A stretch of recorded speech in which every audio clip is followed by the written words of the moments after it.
Mister IPL, not Suresh Raina, कोण? Jay Shah. Jay Shah with his consistency त्याने second बँगर दिलेला आहे माझ्या मते. येस, खूप चांगली मॅच लिहिलेली आहे. आय गेस आदित्य धारदनंतर जयशाच आहेत आपल्याकडे, खरं. जे 1,000 करोडचं आपल्याला ब्लॉकबस्टर देऊ शकतात. IPL जास्ती व्हॅल्युएशन झाली तिथे, 5,000ची तर असेलच हा. करोड. येस, आणि काल माहिती लोक बोल 5,000 जास्त, 10-15,000 करोड असेल अच्छा IPL ओव्हर. इन जनरल लोकांचं चालू होतं की बोर झालोय, 200 रन चेस होत आहेत वगैरे. तर काल जयशाने एक क्लासिक T20 मॅच दिली, जी एकेकाळी आपण बघायचो की ट्विस्ट दिला, 180 रन वगैरे सेफ टोटल असायची. काल ते वाटत होतं की 180 रन मध्ये एक मॅच छान बनते, आणि खूप एक जुन्या काळात T20 वाटत होती. 2015ची वगैरे मॅच. 2015 म्हणणे 2000 आय गेस 12-13 मध्ये गेला 20 पर्यंत अशा मॅचेस व्हायच्या, ते मुंबई वगैरे खेळतात. सो 180 माहित नाही मला, 180 खूप चांगला स्कोर वाटतो मला वाटायचा की काही obviously. आता मला जरा आता ऑब्व्हियसली आता 250 रन होत आहेत, तर 180 ऑब्व्हियसली तुला चांगला नाहीच वाटणार. म्हणजे तुला आता 180 वाटतं की अरे खूप स्लो खेळ, पण इट्स काय म्हणतात, तो खूप 180 असा खूप हे टोटल आहे जिथे तू जिंकण्याची पण शाश्वती नाही देऊ शकत, आणि असं पण आहे की तू अगदीच तुझी वाट लागेल आणि तू हरशीलच मॅच, असं पण नाहीये. म्हणजे एकेकाळी जगात 180-200 हे खूप मोठे स्कोर होते, त्यात 160 जे होतं ना की जरा डायसी टोटल, 150 एक्झॅक्टली अप्रोच नाही करत, बरोबर अटॅक करून जायचंय की बनवायची मॅच ते नाही करत. सो तसं काहीतरी 180 बद्दल झालं होतं असं मला वाटतं. मला आठवतं मी जेव्हा युवराज सिंगने 7 6 मारले ना, तेव्हा इंडियाने I guess hardly second time की फर्स्ट टाइम 200 केलेले, तेव्हा हार्डली इंडियाची 6वी का 7वी एक्झॅक्टली T20 मध्ये हार्डली. तर इंग्लंड ऑस्ट्रेलिया वगैरे 200 मारत सुटायचे रे, तर मला असं व्हायचं की इंडिया कधी मारणार यार 200, इंडिया कधी मारणार 200. तेव्हा इंडिया फक्त 180-170 पर्यंतच पोहोचायची. सो तेव्हा मला ते आठवलं की भाई 170-180चा काळ तो होता. बरोबर.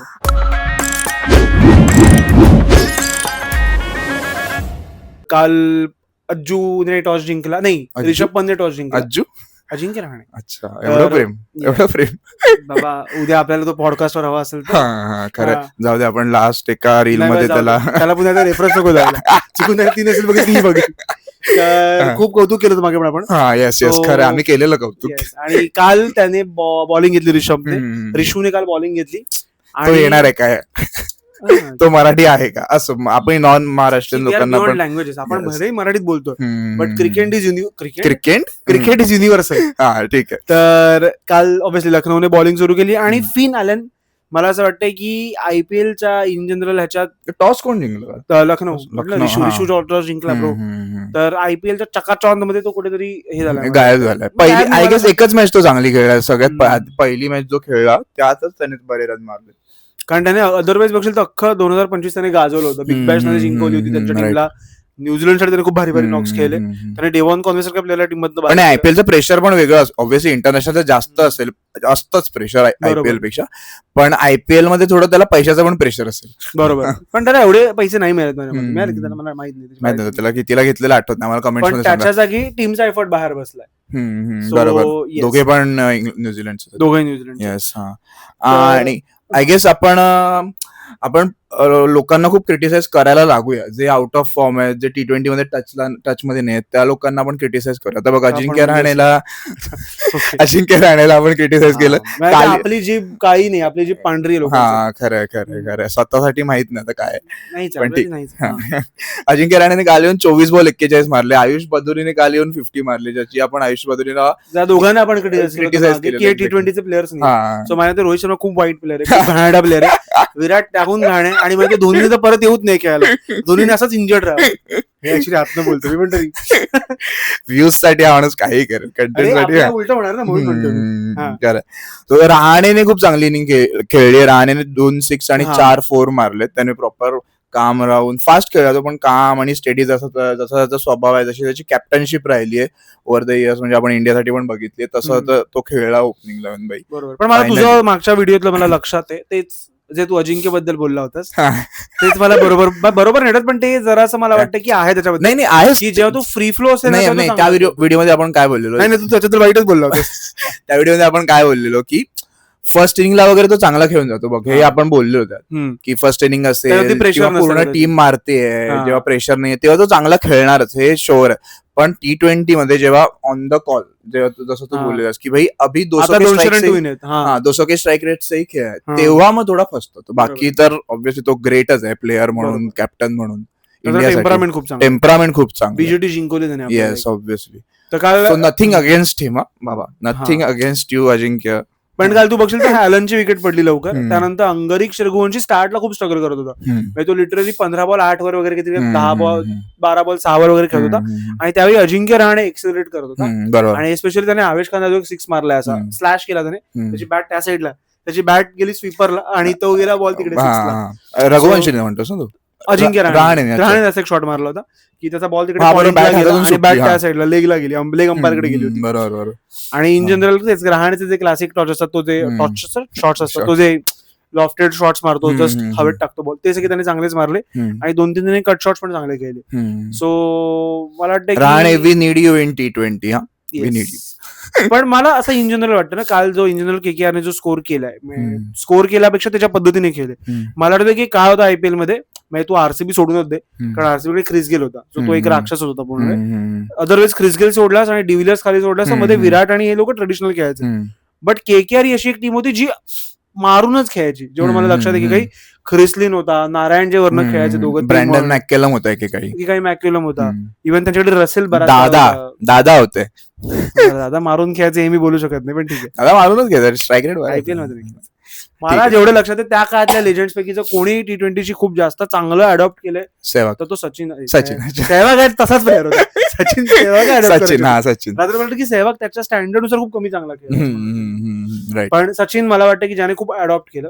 आपण त्या विषयावरती का गेलो, तर मला वाटतं की केकेआरकडे त्या काही रसेल होता म्हणून. इव्हन त्यांच्याकडे मध्ये मनीष पांडे आणि उथप्पा अग्रेसिव्ह होता प्लेअर बऱ्यापैकी.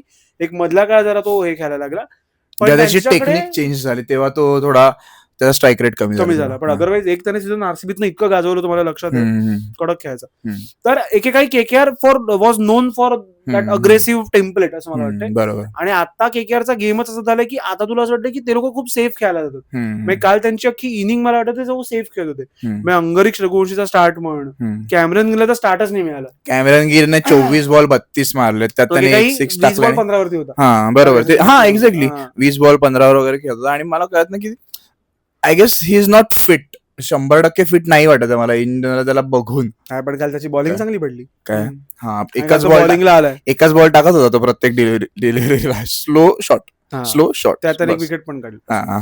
सो ग्रीन आणि मध्ये रिंकू सिंग तर लवकर आउट झाला. आणि श्रीमंत रिंकू सिंग सालावत प्रमाणे यंदाही त्याला थोडं गरीब कर त्याला बाहेर काढा आयपीएल मध्ये. आमची ही काय म्हणतात विनंती आहे बीसीसीआय कडे की भाई त्याच्याकडे पैसे काढून घ्या, किंवा त्याच्याकडचं घर काढून. If you can write this script right की त्याच्यावरती ईसीबीची रेट टाक. सीबीआय आयटी डिपार्टमेंट ईडीची रेट टाक त्याच्यावरती त्याचे पैसे काढून. किती शिकलायस तू? बोललो ना, करेक्ट केलं नाही स्वतःला, करेक्ट केलं ना. तर ईसीबी इंग्लंड क्रिकेट बोर्ड. तर रिंकू वगैरे गेला आणि मध्ये अंगरिक रघुवंशीने जसा रहाणे गेला त्याने नंतर थोडासा टेम्पो पकडायला सुरुवात केली होती. रहाणे तरी ओव्हरऑल बघायला गेलं स्लोच खेळला. 33 बॉल 45 मारले, त्याचा 136चा अनलाईक हिम नॉक होता त्याचा. मला पण तो जसं आपण मला प्रॉब्लेम या इनिंगचा, तो मला T20 प्लेअर नाही वाटत. कोण Angkrish Raghuvanshi? I think he can adapt. तो अडॅप्ट खूप चांगला करू शकतो असं मला वाटतं. जसं साई सुदर्शन सारखं. हा एक्झॅक्टली, साई सुदर्शन जसा इफेक्टिव्ह ठरलेला गेल्या काही सीझन्स मध्ये गुजरातसाठी, तसा बनू शकतो. बरोबर. आणि मला प्रॉब्लेम वाटतो विकेट्स फक्त 4च गेल्यात आणि तरी पण 180 रन्स झालेत. सो रिस्क फॅक्टर खूप कमी होता केकेआरच्या बॅटिंग मध्ये, जो की T20 मध्ये खूप महत्वाचा वाटतं मला, की रिस्क फॅक्टर तुम्ही ठेवलात तरच हाय रिस्क हाय रिवॉर्ड तेच T20 वर. पण मला असं वाटतं की आपण इन जनरल काय म्हणतो ना, T20 क्रिकेट अशा फ्लोने गेलाय ना की आपल्याला आता ते जसं आपण म्हटलं स्टार्टला की स्कोर कमीच वाटतोय. केकेआर तेवढं अग्रेसिव्हली केलं नाही आपल्याला वाटतं. पण मला कदाचित असंही वाटतं की एका पॉइंटने की त्या पिच साठी ते सुटेबल होतं. कारण तू बघशील जिथे जिथे बॉल शॉर्ट पडत होता, बॉलला परचेस होता पेक्षा बॉल स्लो होत होता. सो तसं बघशील तर रन बनवणं डिफिकल्ट पण होतं. कॅमेरन ग्रीनने जेव्हा पहिला 6 मारला सगळ्यांनी चिअर बिअर केलं, त्याने स्वतःला अप्रिशिएट केलं. सो कदाचित काल तेवढं डिफिकल्ट पण होतं खेळ. राईट असू शकेल. हा, आणि ऍक्च्युली जर डिफिकल्ट असेल तर खूप रेअर आहे की पिच डिफिकल्ट मिळणं बॅटिंगसाठी आत्ताच्या ह्याच्यात. बरोबर. आणि तू अशा पिचेस वरची बघशील तर अशा पिचेस वरती राहण्यासारखा बॅट्समॅन चालतो. बरोबर. जिथे थोडी टेक्निक कामं येते, जिथे टायमिंग कामी येते, जिथे तुला काम आणि कंपोज राऊंड खेळावं लागतं, आणि जे की प्रूव्ह केलं राहणे. नंतर रिंकू सिंग आवडला, रॉमन पॉवेल आला, त्याला पण फेवरेट. हा, तो पण ठीकठाक स्ट्राईक रेटने खेळला. 24 बॉल 39 रन मारले, 162 ठीकठाक नाही, चांगला पण तो ऍक्च्युली ग्रीन समोर बरोबर मारत होता. सो त्याने 2 6 4 4 मारले. आणि आय गेस राउमन पॉवेल अजून तरी तेवढा पेटला नाही IPL मध्ये जेवढं तो वेस्ट इंडिज साठी 2-3 नॉक्स केले. राईट. आणि गेल्या वर्षी पण तो चांगला खेळला, काही नॉक्स चांगले केलेत त्यांनी. आणि त्याचा मला एकच नॉक्स खूप जास्त लक्षात आहे, दिल्लीतनं तो खेळला होता त्याने. 6 बॉल 6 6 मध्ये 4 6 मारले, 4 6 मारले. परत गेला, त्याचा फ्लो विचारचा तोडला होता. हा असो, काल सुद्धा रिषभ पंत होताच, त्याच्या समोर होता पण तो. तर 181 रन्स मारले, 4 विकेट देऊन फक्त. बॉलिंग बद्दल बोलू लखनौच्या आपण. खरं, मोहम्मद शमी पुन्हा एकदा 4 over 27 runs, economical bowling. Wicket नाही मिळाले का त्याला, पण आय थिंक दॅट्स इनफ.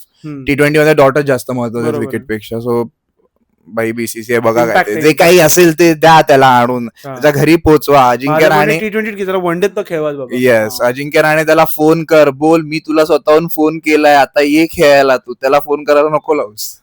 अजिंक्य राणे नाही, अजित आगरकर. अजिंक्य राणे यार, पॉडकास्ट वर येणारच का तू? स्वतः टीम मध्ये नाही कुठल्या. अजित आगरकर. येस, हा टेक परत देऊ का मी? रील कापायला मिळेल.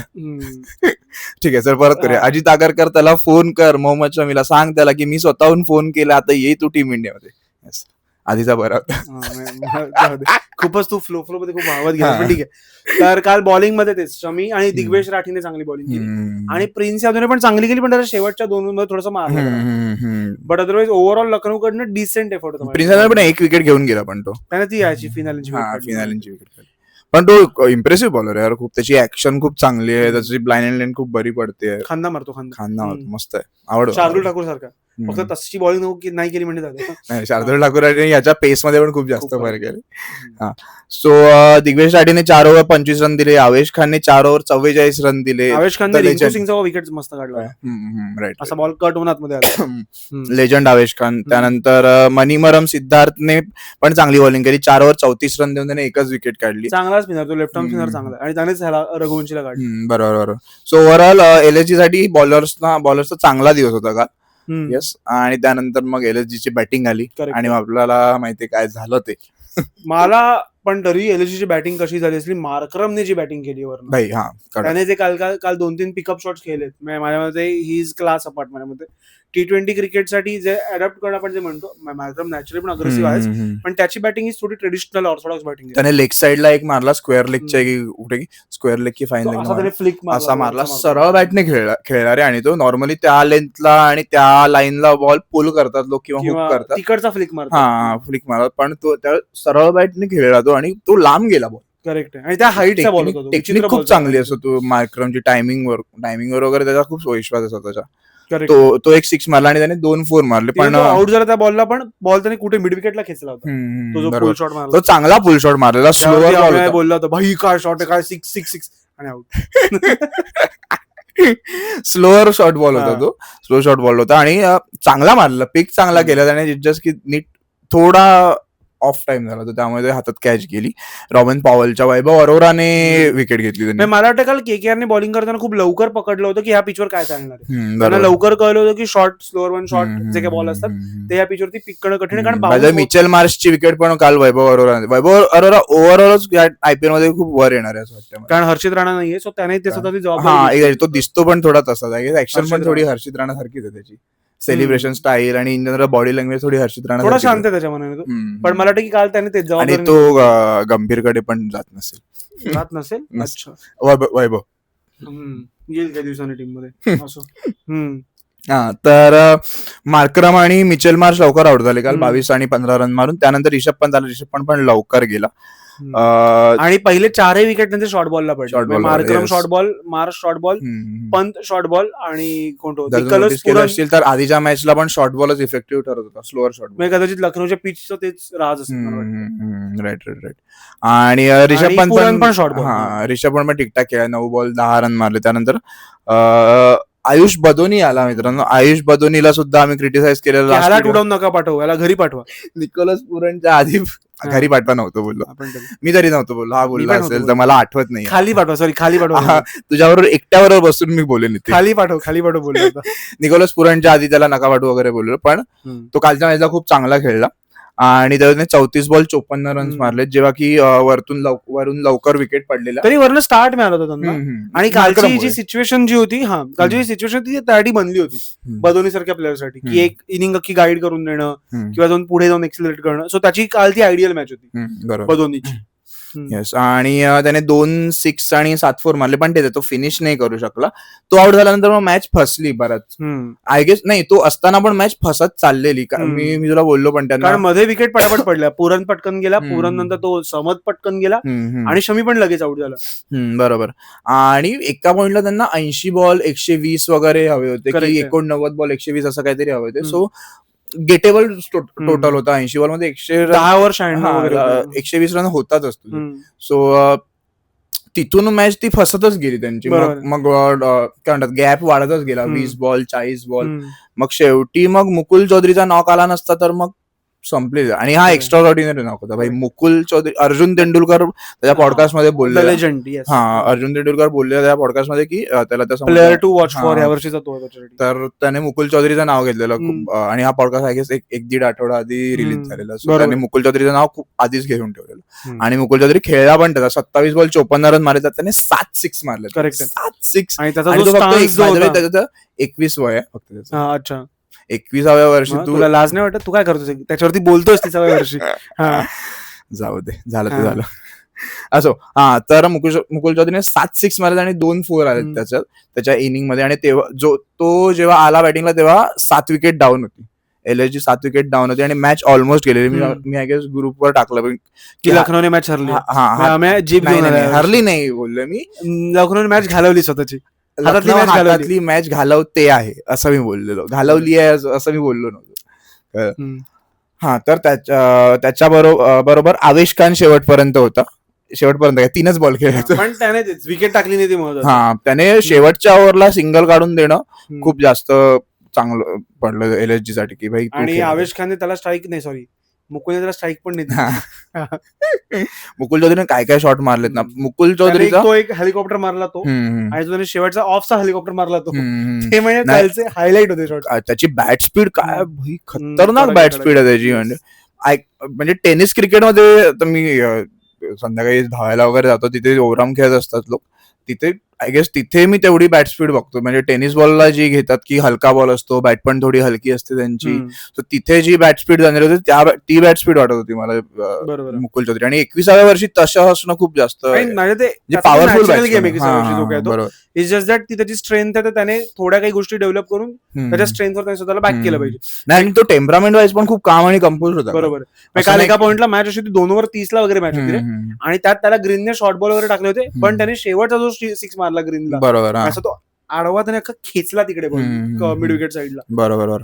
आणि इव्हन शेवटच्या ओव्हरला पण तू बघशील तर पहिला बॉल आवेश खान खेळला, दुसरा बॉल 6 ला गेला, हुक केला त्याने लेग साईडला, स्क्वेअर लेग फाईन लेगला तो 6 गेला. त्याच्यानंतर 2 डॉट बॉल आले आणि 2 चांगले बॉल टाकले, खूप चांगले बॉल टाकले. एक त्याने मागे तो पेडल करायला गेला, दिलस्कूप मारायला गेला, तेव्हा तो फसला. सो मला असं झालं की त्याचा कॉन्फिडन्स डाऊन होऊ शकतो, पण तसं नाही झालं. पुढचा बॉल पण वैभवने ऑलमोस्ट सेम टाकला, पण थोडीशी त्याची लेंथ चुकली, फुलर लेंथ होती थोडी, जे की यॉर्करसाठी तो गेलेला. डोकं खूप चांगलं लावलेलं त्याने. पण मुकुल चौधरी, कठीण बॉल होता तरीही तो कठीण बॉल होता, तरी लेंथ चुकली. आणि पण मुकुल चौधरीने जो चपराक मारलाय भाई, कडक मारलाय. आणि त्याच्यानंतर त्याचा स्टाईल असाच थांबला तो भाई. मला त्याला बघून कृष्णपा गौतमची आठवण आली. Not a great player to compare with, पण ती हाईट, बॅकलिफ्ट, आणि एक सिच्युएशन त्याने मुंबईला अशी मॅच हरवली होती मला लक्षात आहे, राजस्थानमध्ये असताना. सो मला त्याची आठवण आली. फक्त त्याच्यासारखं होऊ देऊ नको म्हणजे. पण नाही, सगळ्यात जास्त कौतुक तर मला आवेश खानचंच करावं असं वाटतंय. आवेश खानने काल त्याने क्रेडिट नाही घेतलं. येस, पण त्याचं सेलिब्रेशन तसंच होतं, फक्त हेल्मेट आपटायचा बाकी होता, पण सेलिब्रेशन तसंच होतं. 3 बॉल खेळलाय माणूस, पण त्या एका रन साठी त्याने सेलिब्रेट केलं. मला वाटतं की लखनौने सगळ्या मॅच जिंकाव्या. मला त्या गोयंकाचा चेहरा उदास बघवत नाही. तू नीता अंबानीला उदास बघू शकतोस, तू प्रीती झिंटाला उदास बघू शकतोस, ते चेहरा चालतं. गोयंका उदास झाला की तो ग्राउंडवर प्लेअरची गप्पा, प्लेअरवर चढाचढी करतो, गप्पा नाही मारत तो. काल खूप जास्त खुश होते काका वगैरे करत, सगळ्या मजा आली वगैरे. एकेकाचे ते क्रिकेटर होते मला वाटतं. काय माहिती त्याची थोडी लाईफ हीच माणसं, ते आज तक NDTV वर जाऊन फेक न्यूज देणारे हीच माणसं आहेत. हा, सो कालची मॅच खूप कडक झालेली आहे.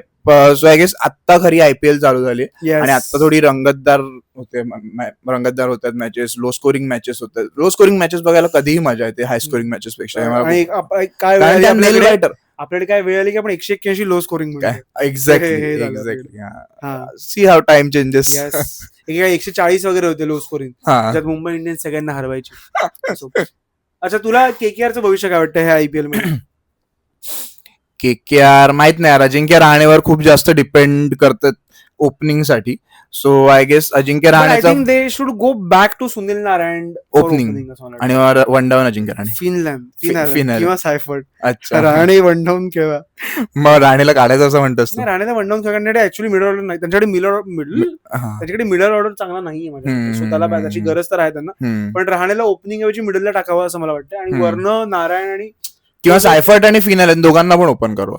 न्यूझीलंडची टीम खेळू ना मग, कारण रवींद्र पण बाहेर बसला. पण ते जास्त इम्पॅक्टफुल असेल ना जर राणे वन डाऊन आला. पण मला अजूनही वाटतं की नारायणकडे, नारायणची तिची विकेट होती ना, तिची तुझी कसं सांगू तुला मी, it was no cost wicket, की तू त्याची विकेट गेली तरी चालणार, पण त्याने मारलं खूप ग्रेट. सो ते जे त्यांच्याकडे काय म्हणतो ना लिव्हरेज जे होतं ना, ते त्यांच्याकडे आता नाही. यूज तेवढी बॅट लागत नसेल, तेवढा फॉर्म मध्ये असेल नसेल, त्यामुळे पण असेल. करेक्ट आहे. सो आय गेस KKR माझ्यामध्ये देईल टफ, पण माहित नाही यार. खूप मला नाही वाटत ते लोक येतात, कारण नाही म्हणजे टीम पण चांगली नाहीये, तर त्यांची बॉलिंग खूप वीक आहे माझ्यामध्ये, खूप जास्त वीक. कॅमेरन ग्रीन फुल काय म्हणतात 100% देऊन बॉलिंग करत असं वाटत नाही मला. बरोबर आहे. आणि कॅमेरन ग्रीनला LSGचं काय वाटतं? LSG सपोर्ट लागेल असं मला वाटतं. LSG सी मला यावर्षी माझ्या टॉप 4 कोण आहेत? RCB आहे, कारण यावर्षी खरंच RCB चांगली खेळते. राजस्थान आहे 2 माझ्या टॉप 4 ला जाणार आहे. ती LSGचं काय ते सांग. बाकी तिसरी मुंबई पकडतो मी. चौथ्याच्या जागा आहे की नाही मला कळत नाही. LSG नाही टॉप 4. ठीक आहे, बघू. तुम्हाला काय वाटतंय ते सांगा या 2 टीम बद्दल. KKRचं काय भविष्य वाटतंय, अजिंक्य रहाणेच्या कॅप्टनशिप आणि बॅटिंग बद्दल काय वाटतंय, आणि LSG बद्दल काय वाटतंय, गोयंका बद्दल काय वाटतंय, प्लस मुकुल चौधरी बद्दल काय वाटतंय, हे सगळ्यात जास्त. आणि माहित नाही त्याचं सक्सेस बघून असं खूप बरं वाटतंय. आपल्यासारखं कोणतरी पुढे जातंय असं वाटतंय. आपल्यासारखं का? तो अच्छा ठीक आहे, वाटतं खूप वाटतं. नाही पण तेच आहे, ते खूप नॅचरल टॅलेंट आणि खूप नॅचरल बॅट्समन मला वाटतो. So yes, he should continue आणि तेच आहे. येस, आणि नक्की सांगा आम्हाला कमेंटमध्ये तुम्हाला काय काय वाटतं या मॅच बद्दल. आणि लाईक करा, शेअर करा, सबस्क्राईब करा मांडीला खाजला, क्रिकेटवरचा पहिला मराठी पॉडकास्ट. येस.